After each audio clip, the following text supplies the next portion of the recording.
Every day we ask so many questions. What should I wear? What's the weather going to be like? How am I going to fit everything in? But then there are those bigger questions, like why am I here? Where am I heading? Is there more to life than this?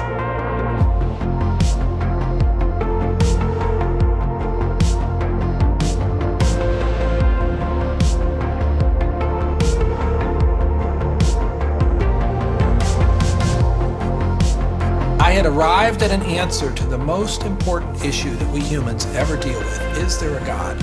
And I had arrived there without ever really looking at the evidence. And I was supposed to be a scientist.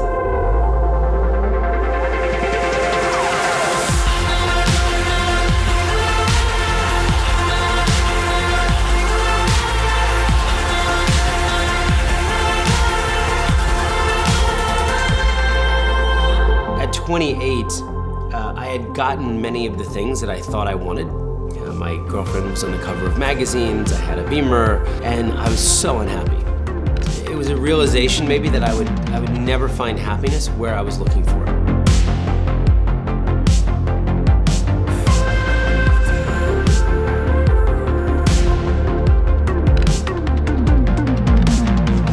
I think for so many years, I always just strived to be strong in myself. All I needed was me and my buddies and, we'd be like invincible. But the truth is, none of us are.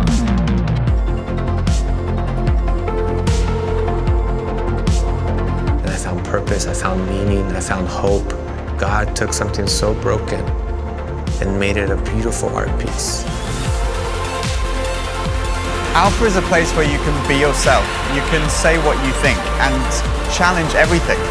No question is too complex or too simple. And what your point of view is as important as anyone else's.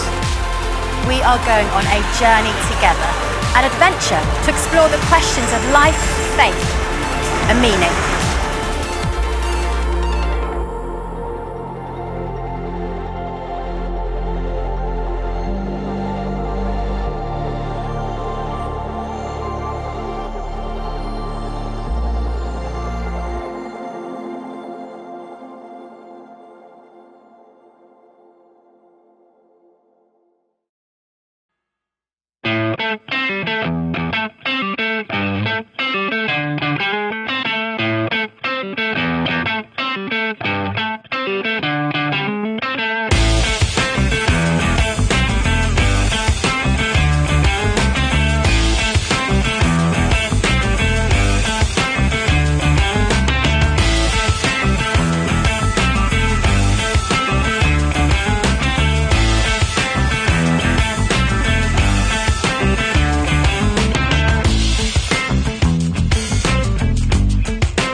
Every day we ask so many questions. What should I wear? What's the weather going to be like? How am I going to fit everything in? But then there are those bigger questions, like why am I here? Where am I heading? Is there more to life than this?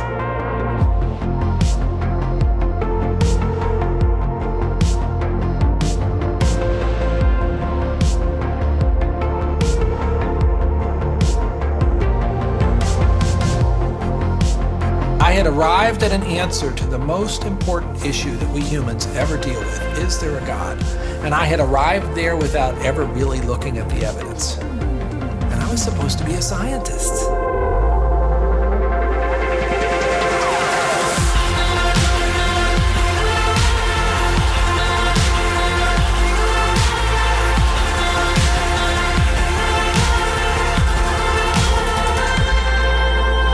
At 28, I had gotten many of the things that I thought I wanted. My girlfriend was on the cover of magazines, I had a Beamer, and I was so unhappy. It was a realization maybe that I would never find happiness where I was looking for it.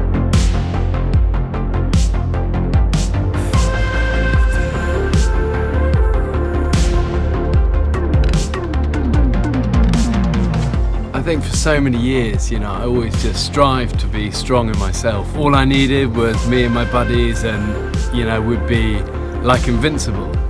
But the truth is, none of us are.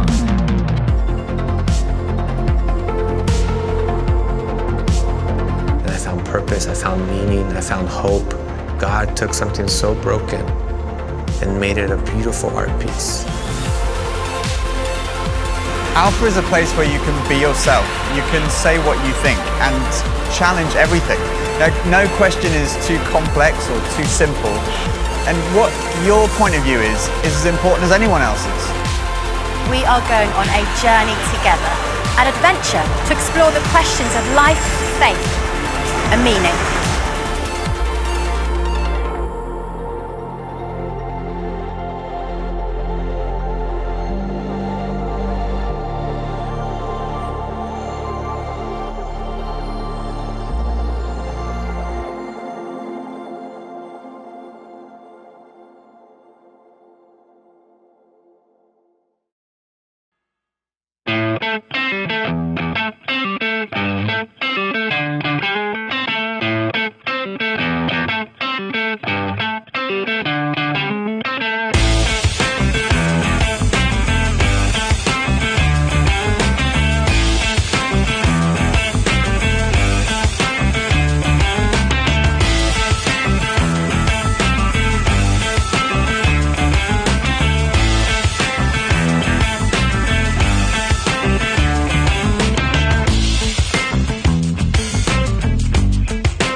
Every day we ask so many questions. What should I wear? What's the weather going to be like? How am I going to fit everything in? But then there are those bigger questions, like why am I here? Where am I heading? Is there more to life than this?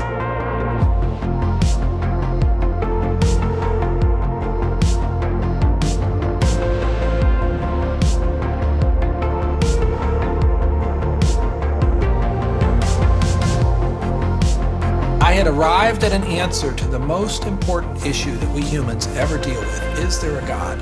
And I had arrived there without ever really looking at the evidence. And I was supposed to be a scientist.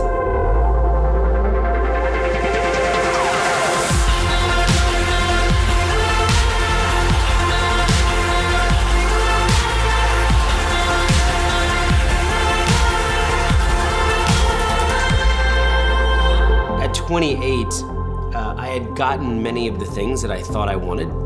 My girlfriend was on the cover of magazines, I had a Beamer, and I was so unhappy.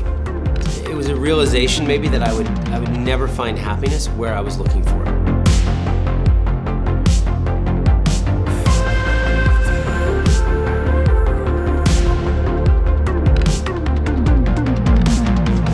I think for so many years, I always just strived to be strong in myself. All I needed was me and my buddies and, we'd be like invincible. But the truth is, none of us are.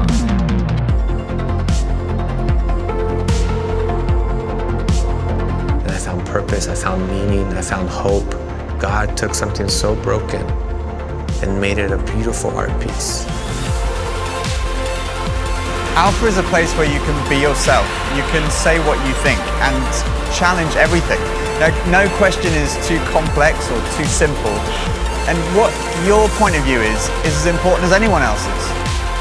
We are going on a journey together, an adventure to explore the questions of life, faith, and meaning.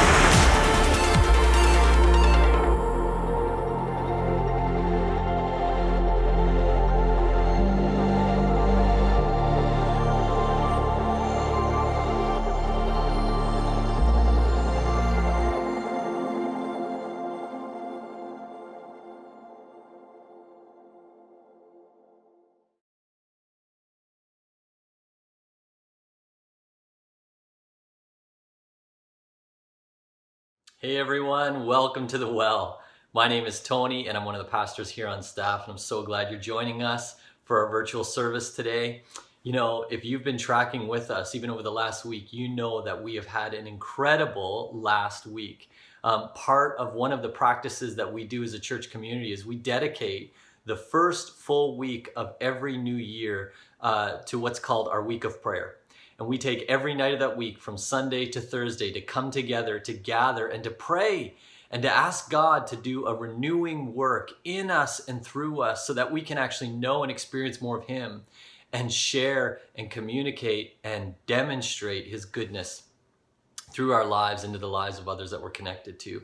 And friends, this past week of prayer has been a record-breaking week for us as a church. It's been incredible. We've had over 100 people gather online for each one of our meetings this week. And that has just been an incredible statement, not only of the stirring that God has been doing, the hunger that He has been doing in us, but actually a statement of how He's at work, healing, renewing, calling us deeper into more of who He is and what He has for us, and empowering us to be His people wherever we are, especially through the challenging season that we're all journeying through right now. And so whether this is your first time joining us and you're just checking us out to see what a church like this is like, or whether you've been part of this community for many years and this is just part of your regular practices with us, friends, I want to invite you to lean in, to discover God in some new ways, and to see the renewing work He wants to do in your mind,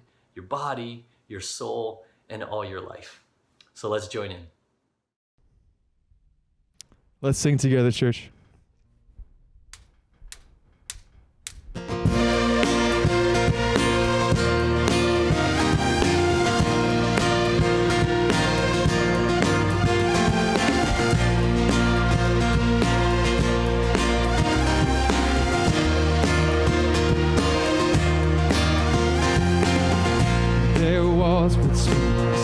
By the cross you came and broken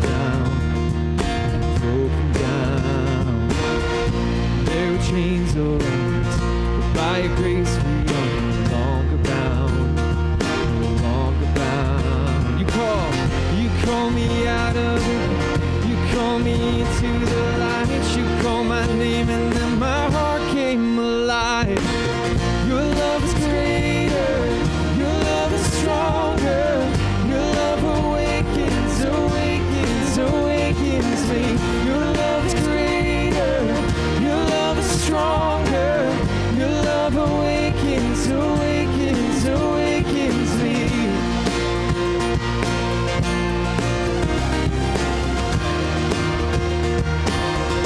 Feel the darkness shaking, feel the darkness shaking. All the dead are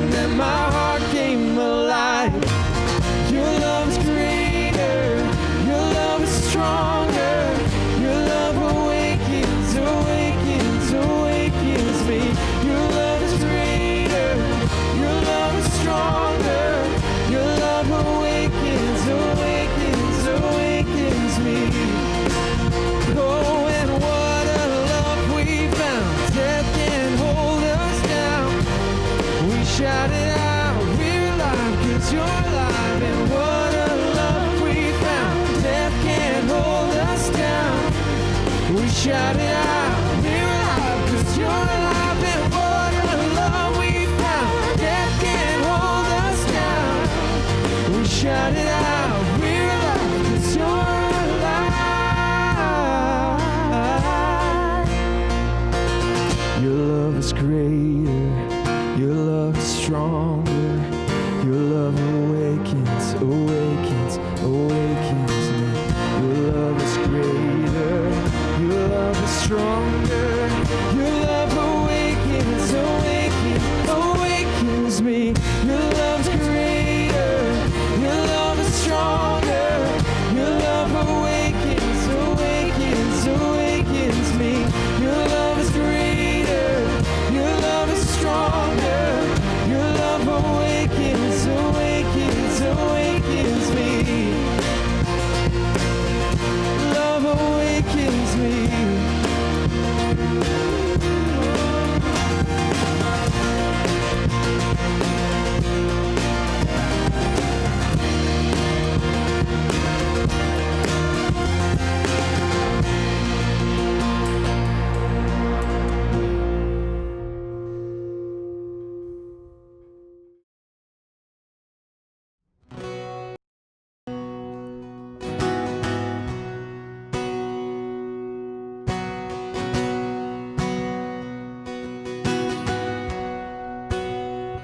I love you, Lord. Oh, your mercy never fails me. All my days I've been held in your hands.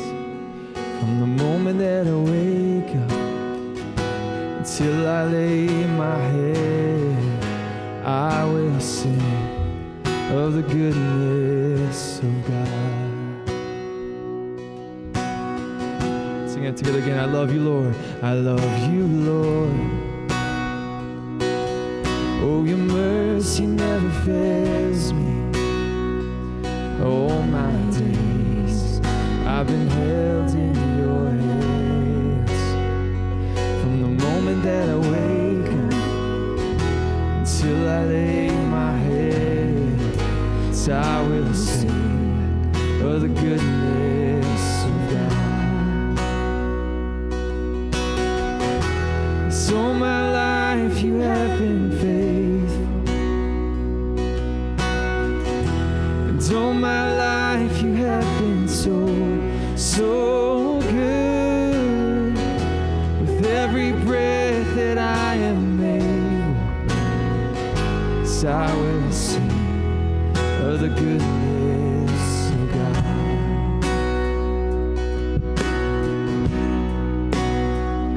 I love your voice. You have led me through the fire in darkest night. You are close like no other. I've known you as a father, I've known you as a friend. I have lived in the goodness of God. So my life you have been faithful. So my life you have been so, so good. With every breath that I am able, so I will sing of the goodness of God. Your goodness is running after, it's running after me.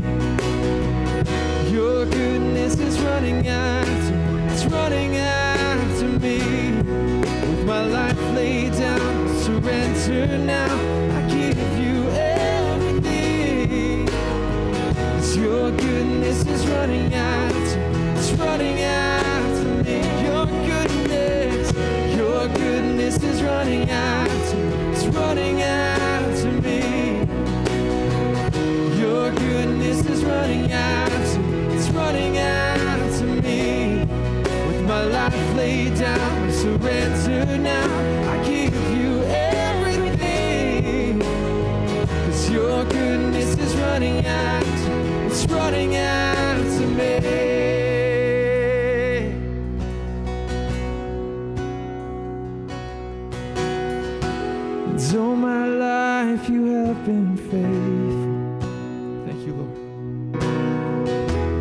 'Cause all my life you have been so good. Every breath that I am able, yes, I will sing of the goodness of God. All my life you have been faithful. Oh, so my life you have been so good. Every breath that I am able, yes, I will sing of the goodness of God. Yes, I will sing of the goodness of God. Yes, I'm gonna sing of the goodness of God.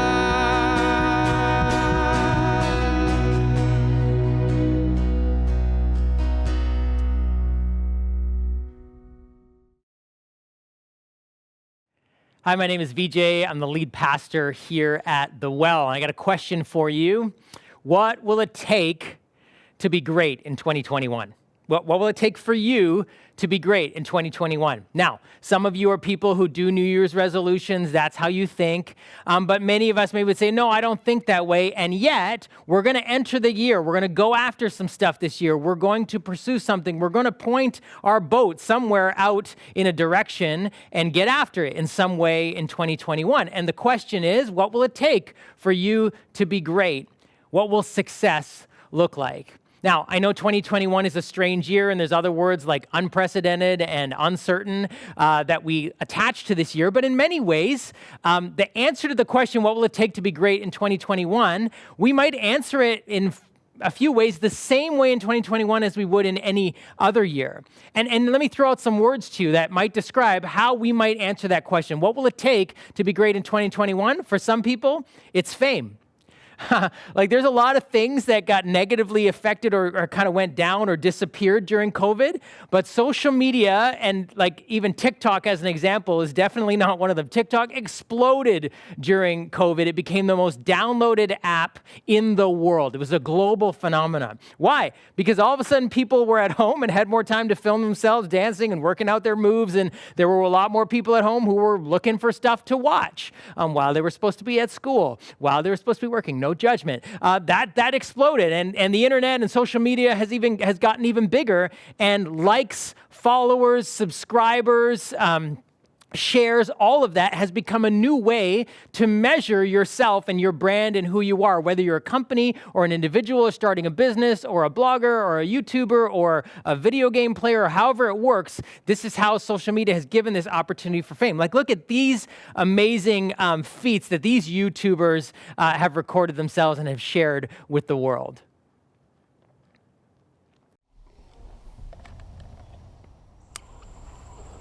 Okay, it's recording.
careful!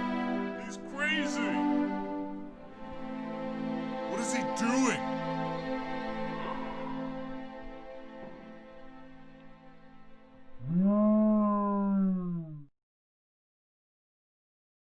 Okay, so now we've proved that whether you're a GoPro or a no pro, there's lots of ways to be famous on the internet. Interesting, the Journal of Psychology and Cyberspace did a study with kids ages 9 to 11, asking them the question, what do they value most?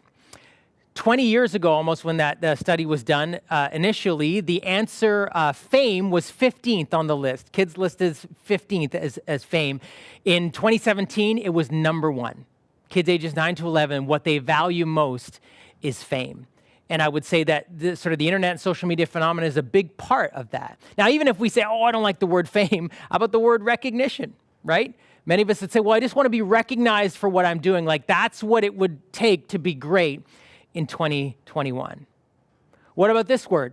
Achievement. Not just fame, but achievement.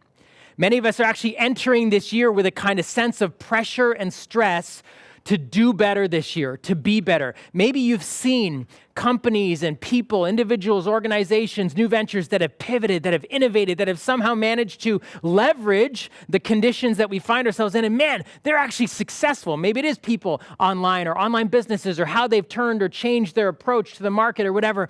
And you feel the pressure and the need to say, yeah, I got to achieve. I got to do better. I didn't respond well last year. Our company didn't respond well. In my role, I didn't respond well. We got to turn. We got to innovate. We got to succeed. We got to do better. There can be the pressure on us to actually achieve. Or maybe we lost a job, or maybe we're now in a place where we realize, I can't stay where I am. I got to do something different. And so there's a pressure to reinvent ourselves and to do better. So maybe entering 2021, we think, well, greatness is tied to what I can achieve or what I need to achieve or do better than I did last year. I definitely can't repeat what I did last year. And there can be pressure that we put on ourselves and saying, yeah, this is what greatness is going to look like, is what am I going to achieve? Maybe if we go a level deeper, some of us, the idea of greatness would be about being good or doing good. Many of us were raised in homes where how we acted morally, our moral behavior, our uprightness, the choices we made, the good decisions, and not just kind of how we looked, but the goodness that we had in us in being a good person morally or in doing good. Look, man, couldn't we say in 2021, man, we need a lot of us to be doing more good on the earth. We need more frontline workers. We need more people who are willing to serve others. And certainly as a church, we've talked about that. What does it mean for us to be a community that's going to try to do good this year, to serve others? And so we can have that perspective, an altruistic kind of like, I got to, being good and doing good. That's what's going to determine greatness in 2021. Or maybe even most profound for people of faith would say, well, faith, that's what it means to be great, to grow in faith, to grow in boldness, to grow in my relationship with God, to grow spiritually, to have personal growth, spiritually, emotionally, physically, all of that. Like, that's what true greatness looks like. And of course, we talk about that a lot at our church. What does it mean to grow in our relationship with God, to grow spiritually as well? But if I can sort of give a sobering kind of dose of reality, the truth is it's possible to gain all of these things, to have more fame, to achieve great things, to be good and to do good, to grow in faith, and in the end, still not actually be truly great because of what's going on the inside or what's going on in our relationships. Like, it's possible to gain all of those things and still somehow internally not be greater for the people around us to look at us and say, yeah, you did all that stuff or you are all that stuff, but ultimately you're not great. That's a possibility. And so we need to say, well, what should we be aiming at as we enter into 2021? Not to say that any of those things are bad, but what is actually going to make sure that beyond those things, we actually achieve however we define sort of that level of greatness, to say, no, this is worth giving my life for. This is worth pointing my boat towards. This is worth my energy and running after in 2021. And so that's really what we're doing today. And actually for the next 7 weeks, to say what is worth aiming and building our lives upon. Now, you'd be interested to know that we aren't the first people to sort of define greatness in terms of fame or achievement or goodness or faith.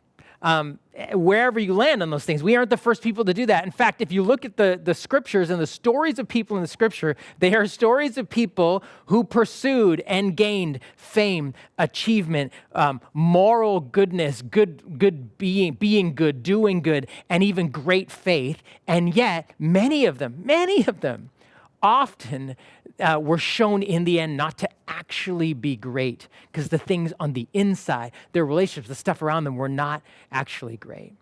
And so it's good for us to know that God defines greatness for us in the scriptures in a very different way than fame, achievement, goodness, or faith.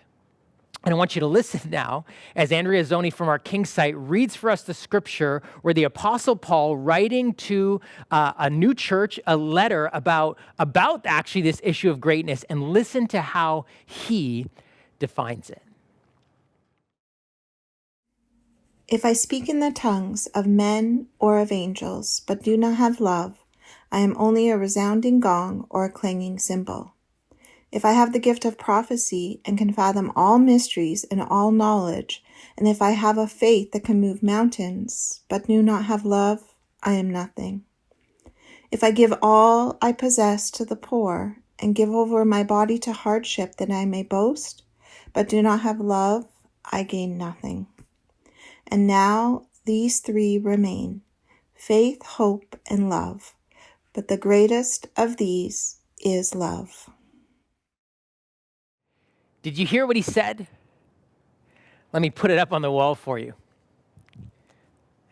This scripture tells us, the Apostle Paul, the writer, is making an argument that love is greater than everything. Some of you mathematicians know that's the greater than sign. Okay, love is greater than everything.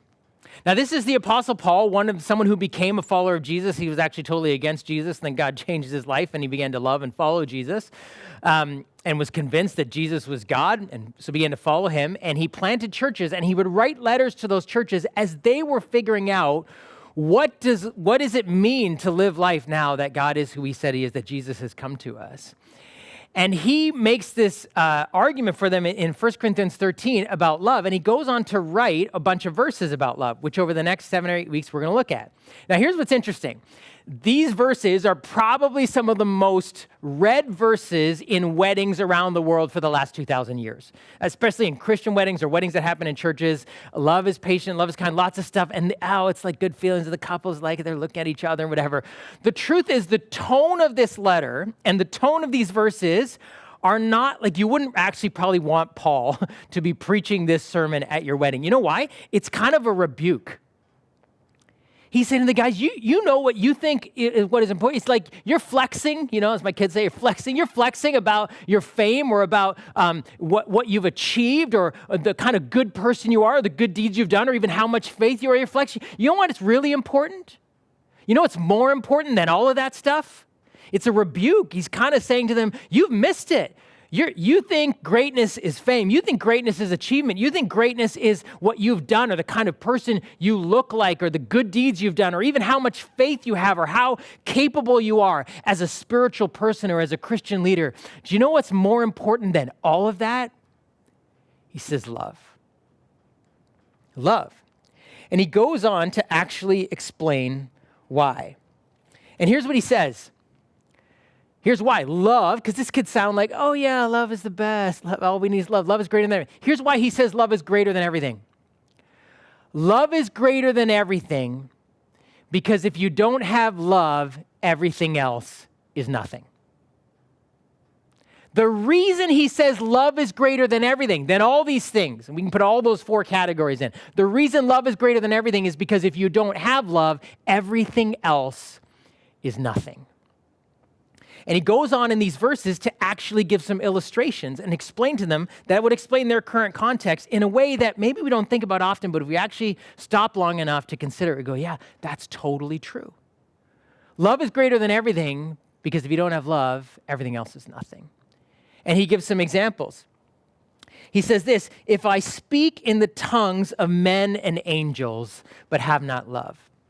Now, speaking in the tongues of men and angels, that's sort of like, he's referencing, if I'm an eloquent person, if I'm, he's referencing some of the spiritual gifts, the gifts that God gives, that leaders in the church where they were, people would have been using. If I'm someone who has the gift of words, if I can speak well, if I can speak, if I'm funny, if I'm clever, if I'm compelling, if I'm wise, speak in human tongues, human speech, words that people can understand, or the tongues of men and angels, like if I have an angelic language, there's a whole other kind of background for what that was, but basically saying that I have spiritual power to speak in ways that even God understands, or even if you want to say that I can speak words that go right up to heaven or whatever. He's saying if I have those things, and I can speak that way, and he's very clever with his words, but if I don't have love, he said I'm nothing more than a gong or a cymbal. Now, some of you sing in our band. If you are a gong player, I just need to break it to you. There's no room for you in our band. Why? Because a gong it's like a gong. If I really want to know you, I'd bring one up here and I'd hit it.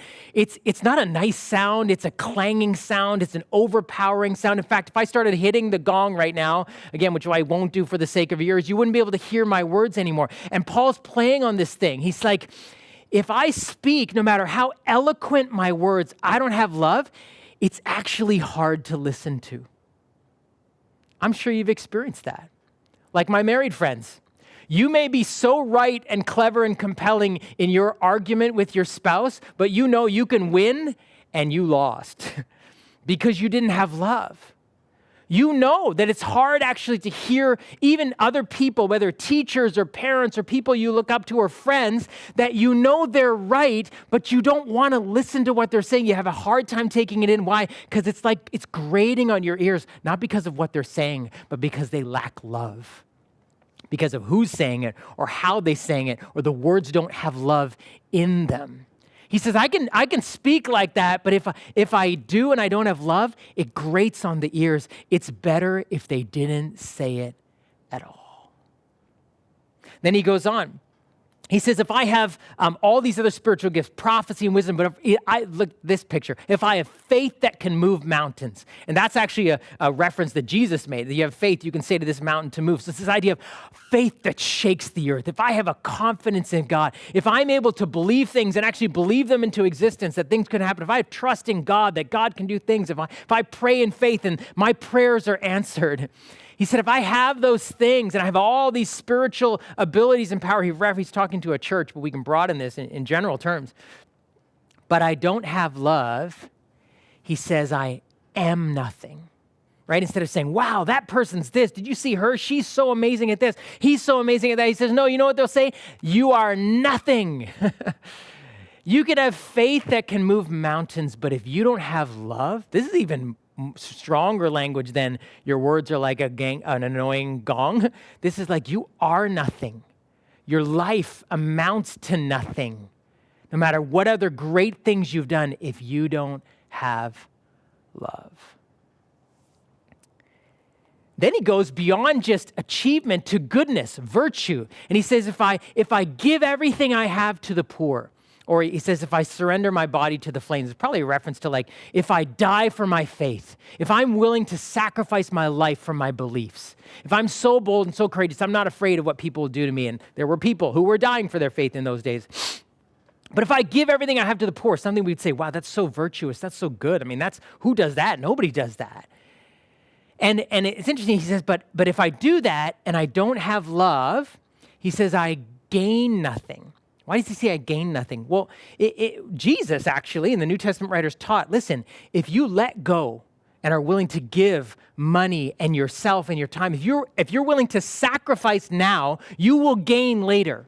You will gain things that God can give. If you give now, you'll gain later. If you die now, you'll live later. If you give, that was true, and it is true, except Paul says, yeah, but if you don't do it in love and with love, you know what you gain? Nothing. You have no reward coming to you, no matter how good and sacrificial you are, if you don't do it in love. It's stunning, actually, to take all of these things that we'd say, well, these are all good things, to have faith and to give away to the poor and to sacrifice your body, to speak with eloquence and power and wisdom. These are all good things. And even if we want to broaden it, even things like fame or achievement or having influence or followers, these aren't bad things. Paul's whole point is, though, they're only worth something. All of these things must be fueled by and done with love. Do you get it? He's not saying love is something different, like categorically, like it's a feeling or an idea different from these things. He's saying if you don't do these things because of love and with love, it's better if you didn't do them at all. It doesn't even matter. It might as well have not been done. Now, you and I actually know this is true, right? Like if a famous person, someone who's really, on TV a lot or on the internet a lot, or has a lot of followers or, tons of people following them on Instagram, liking their posts, if they do something that is found to be unloving, unkind, or unscrupulous, do you know what happens? Their fame makes it worse for them. Because everybody knows how unloving, unkind, and unscrupulous. Their fame actually works against them. Their fame is nothing now. Their fame actually has torn them down to nothing because everybody has seen, because someone was recorded it or someone reported it to TMZ, how unloving they were, how unkind they were, how unscrupulous they were. Their fame actually works against them. We've actually also seen people who have achieved incredible things in the arena of business or education or science or politics or sports, and yet they stepped over people to get there, and they didn't act greatly even though they achieved greatly. I was watching a documentary recently about someone who had achieved a tremendous amount in their field of work. And the documentary was about that. But they interviewed people who worked with that person. And unfortunately, those people were actually on the documentary saying how, they weren't the greatest person to work with. They were harsh. They were unforgiving. They were unkind. They were almost brutal in the way that they achieved what they do. And the person who had achieved that actually heard what they were saying. They began to cry and couldn't finish the interview. It was almost the thing is like, wait, I thought I achieved something great. And yet people in the end were saying, yeah, you achieved great things. You just weren't a great person. And you actually sacrificed greatness in order to achieve that. We've seen that. Maybe some of us have felt like we were sacrificed along the way for the greatness achievement of others. Or maybe some of us can honestly say, yeah, I didn't treat people well on my way to, I got here, but I had to sacrifice a lot of people to get here. And maybe worst of all, we've seen like just how it's possible for people of faith, church leaders, Christian leaders, pastors. I'm well aware of this as a pastor. As I read year after year of stories of pastors and people who looked up to that represented God, weren't just sort of achieving stuff in the world, but like spiritually representing God to people. And what happened in their lives when it realized, they weren't great at all. Like I grew up as a pastor's kid, and one of the things I realized over the time is there was this joke about pastor's kids that they were all terribly behaved. They were a mess. And maybe it was partly joke, partly true, but why? Or people would say, I'm sorry, why?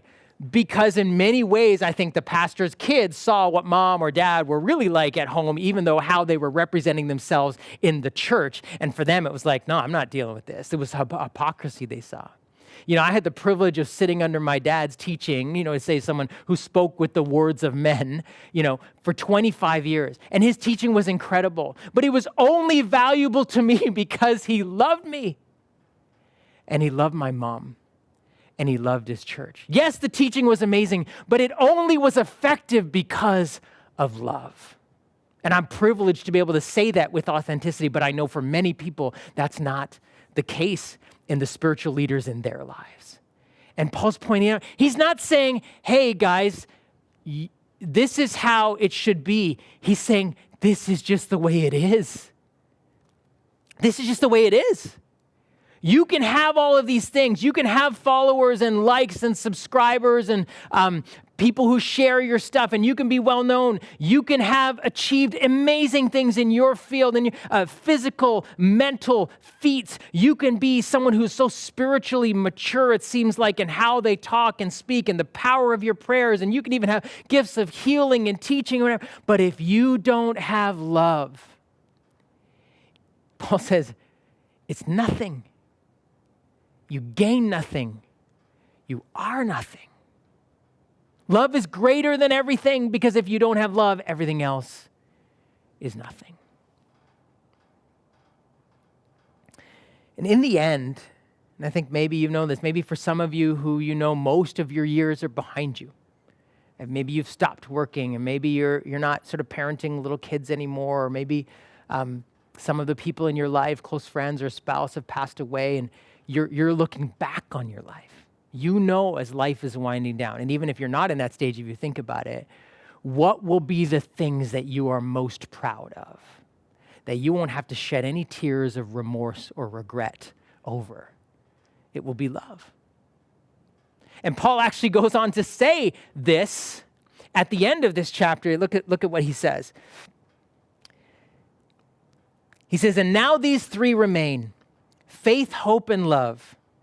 But the greatest of these is love.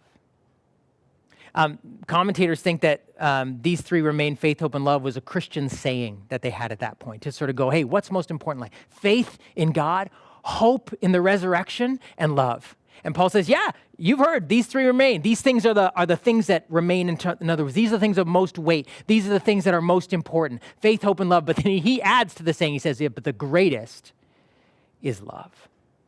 Why? Because eventually we won't need faith and hope anymore. We will be with God forever. And what will remain is love. And here's a way to help you remember it. Love is first because only love lasts.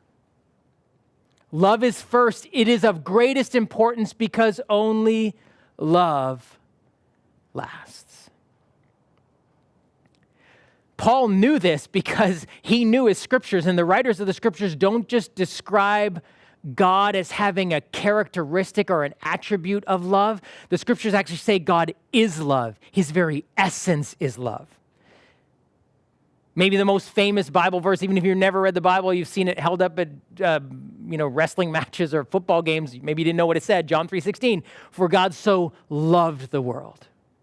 That's why Jesus, the enduring symbol of Jesus' life, is what? The cross, which is a symbol of self-giving love. That's why Paul said, yeah, only love. Love is first because only love lasts. It is the one thing that remains. It is greater than everything because without it, everything else is nothing. So you might say, okay, well, what is love? Or you might say, what is love? Just kidding, okay? You can dance later. What is love? Well, the next 7 weeks, we're actually going to go through this passage in detail because love is not an idea. It's not a feeling. It's actually gritty. It's actually real. It's actually really practical. It actually intersects our day-to-day life. And so we're going to actually find out, yeah, if you have fame, if you are achieving things, if you are someone who's trying to be good and do good, if you're someone who's trying to grow in your faith, how do you do that fueled by and with love? Because love is greater than everything. And so that's what we're going to do over these next 7 weeks. So I'd love to invite you to join us as you understand, okay, what does that mean for me? But before we end today, I want to just kind of give you a chance to talk to yourself as you enter 2021. Really to preach to ourselves. Sometimes, I don't know about you, I need to preach to myself sometimes. Say, hey, before I jump into this year, whatever it holds for me, what would it mean to put love first? And so here's a couple of sentences. They're simple. You know, you could probably come up with them yourselves, but sometimes there's power in us saying them out loud to ourselves. So that's what I want you to do. Whether you're home on your own, or watching this in your apartment or wherever, or you're in the car listening, or you're with other people, say it out loud. Don't be weird about this. You are talking, never mind who you're with. You're talking to yourself. You're preaching to yourself, okay? And so we're going to do this together. As we head into 2021, here's the first thing I want you to say to yourself, and say it with me as it comes up on the screen. Me being loving is more important than me being famous or recognized. Me being loving is more important than me being famous or recognized. Got that? Preaching to yourself? Feeling it? All right. Here's the second one. God is asking me to be more loving, not more successful in 2021. Because this is what God requires of me. God is asking me to be more loving, not more successful in 2021. Here's the next one. I want you to preach to yourself. Say it with conviction. Get your preaching voice on. The greatest gift I could give my family, friends, and coworkers in 2021 is to grow in love. That's the greatest gift I could give my friends, my family, and my coworkers in 2021 is to grow in love. And then this last one, love is first because only love lasts. You know, the beautiful thing about this, love isn't something that God commands us to generate and find within ourselves, to reach down deep and somehow just try to try harder, to be better, to be more loving. Love is first and foremost something we receive. We receive the love of God. The love of God, Scripture says, is poured into us so that it can flow out of us. Scripture says we put our roots down deep into the love of God so that we grow up and out of the love of God, and the love of God then is in us. And so the band's just going to lead us in a song that reminds us of the love that we have received. So I want you to sing, or you can listen or whatever, but just do it in a posture saying, yes, I want to receive this from me today.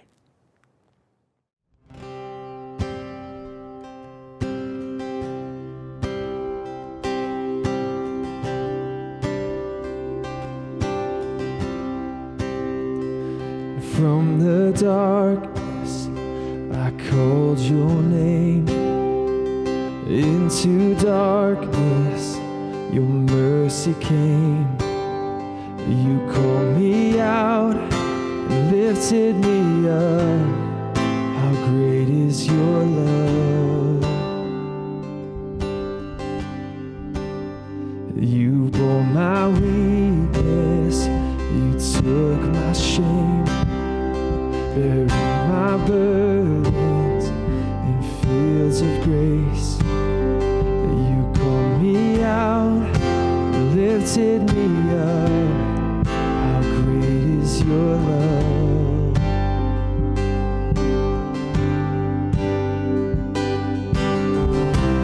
From the heights of heaven, you stepped down to earth. Innocent perfection, give your life for us, and we are amazed as we stand in awe, for we have been changed by the power of the cross. How great, how great, how great is your love. How great, how great, how great is your love. How great, how great, how great is your love for us.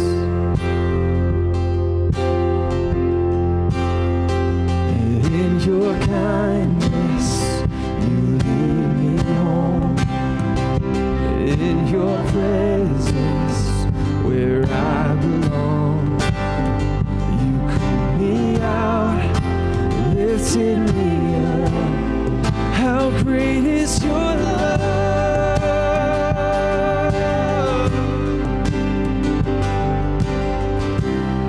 In the heights of heaven, you stepped down to earth. Innocent perfection, gave your life for us, and we are amazed as we stand in awe, for we have been changed by the power of the cross. How great, how great, how great is your love. How great, how great, how great is your love. How great, how great, how great is your love for us. How great is your love for us.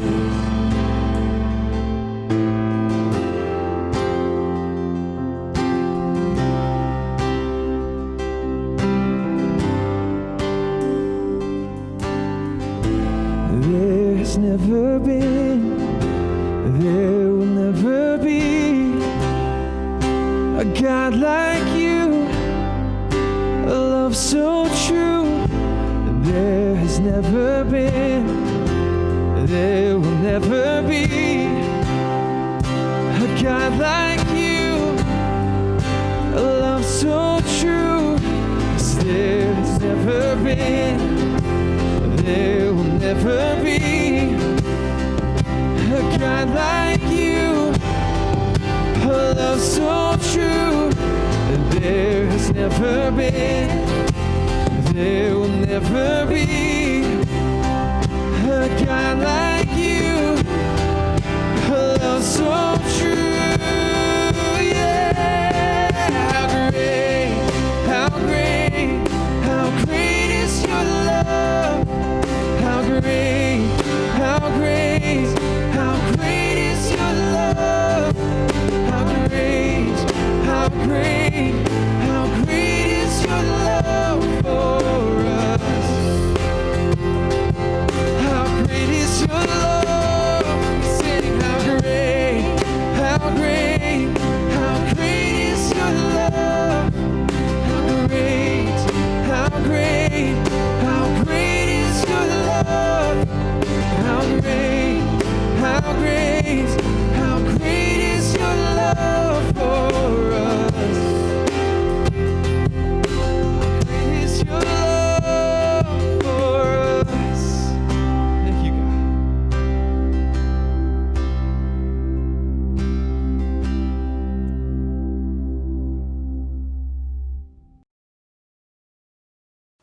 Friends, thank you so much for joining us today. I hope that you have been encouraged, inspired, and even empowered in some way to live out more and more of your life from the love of God for you and for those around you. As we wrap up our service today, I want to just let you know about a couple ways that you can continue to grow and get connected, whether that's for you or maybe for someone that you know. We are starting up our winter home group session this week. And so if you're not sure what that is, we've actually got groups of people in each one of our sites that gather together on a regular basis. Normally in our homes during the pandemic, most of it is online. Some of our brave groups are continuing to meet outside around campfires in their backyards within the size limits that we've got.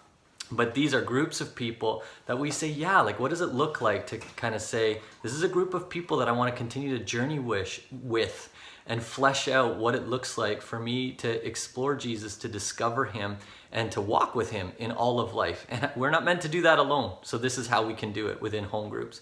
If you're not part of a home group and you want to get connected, you can just go onto our website, thewell.com/connect. You can write a little note there and we would be happy to get you plugged into a group. If you just want to find out more about the church or find out how you can continue to journey with us, you can go to that same website, thewell.ca/connect, ask any question you've got, and we'd love to follow up with you.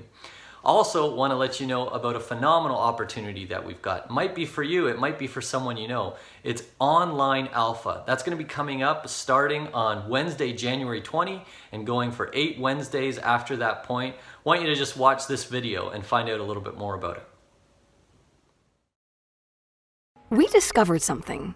For those who can't go, and for those who don't want to. For those not allowed to leave, and those who can't seem to get away. For those not crazy about going to church, or about leaving home, but who are also curious and are searching for more. Alpha Online is working much better than we had expected. Sorry to break in, but I just want to invite you to Alpha Online. It's really easy. Yeah. It's fun, there's a real connection, and it's really easy. Friends, in many ways, Online Alpha kind of started as a necessity because of this pandemic. It originally wasn't designed to happen online. It's been designed to happen in person. But we've been finding some incredible things from all sorts of other churches that have been running Online Alpha.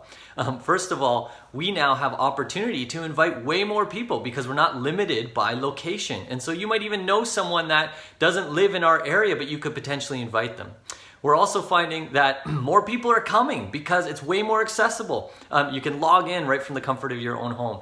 And we're also hearing all kinds of stories about how people are actually even so much more open to exploring, to asking honest questions, to having honest conversation around matters of faith and life and Jesus.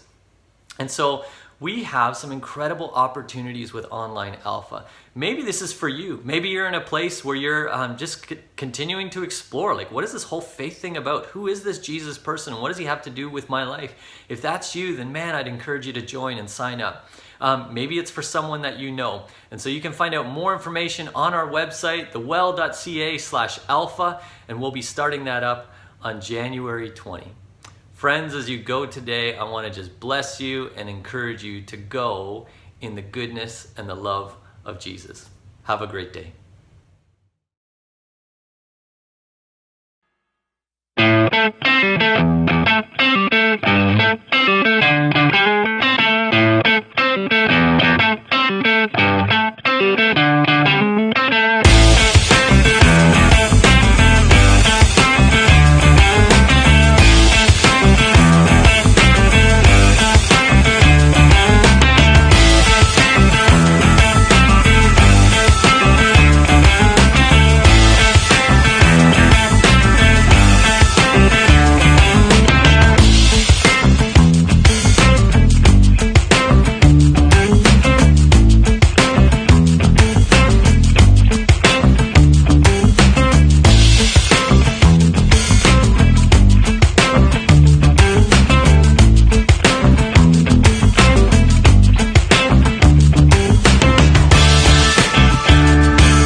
Every day we ask so many questions. What should I wear? What's the weather going to be like? How am I going to fit everything in? But then there are those bigger questions, like, why am I here? Where am I heading? Is there more to life than this?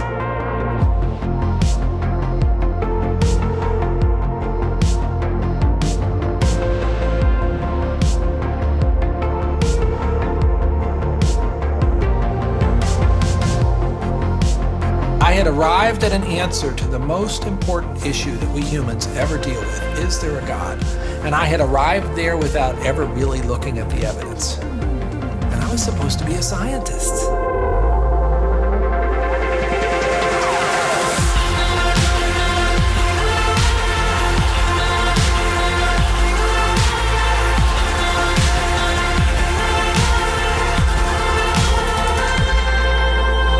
At 28, I had gotten many of the things that I thought I wanted. My girlfriend was on the cover of magazines, I had a Beamer, and I was so unhappy. It was a realization maybe that I would never find happiness where I was looking for it.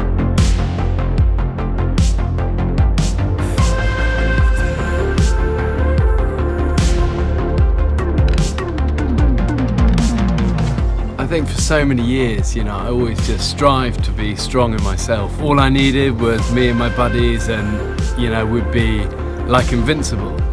But the truth is, none of us are.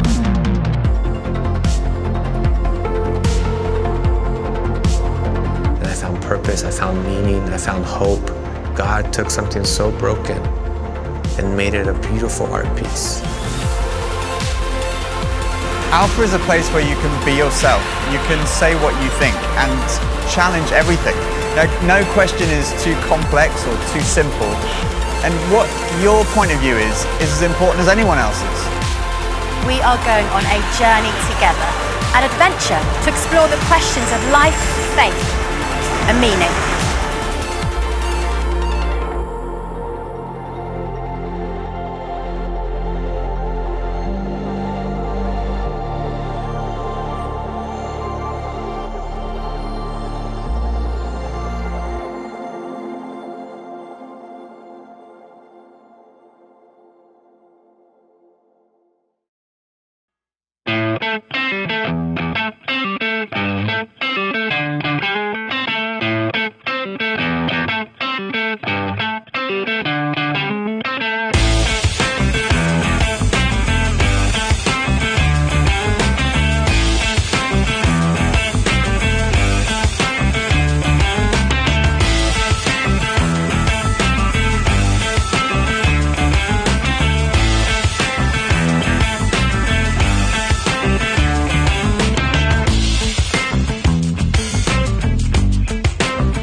Every day we ask so many questions.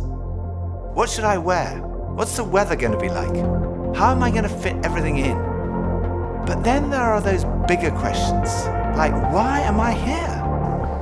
Where am I heading? Is there more to life than this?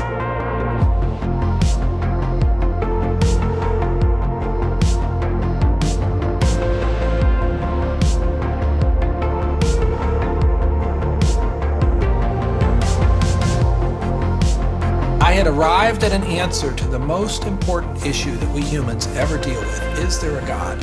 And I had arrived there without ever really looking at the evidence. And I was supposed to be a scientist.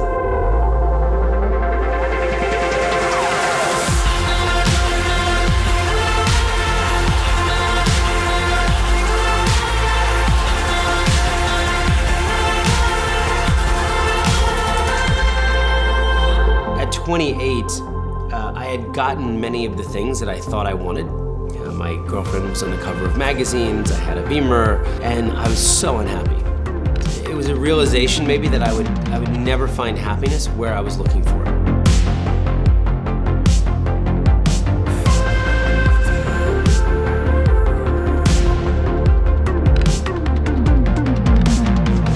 I think for so many years, I always just strived to be strong in myself. All I needed was me and my buddies and, we'd be like invincible.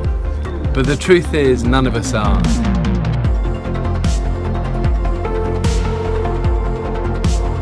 And I found purpose, I found meaning, I found hope. God took something so broken and made it a beautiful art piece. Alpha is a place where you can be yourself. You can say what you think and challenge everything. No question is too complex or too simple. And what your point of view is as important as anyone else's. We are going on a journey together, an adventure to explore the questions of life, faith, and meaning.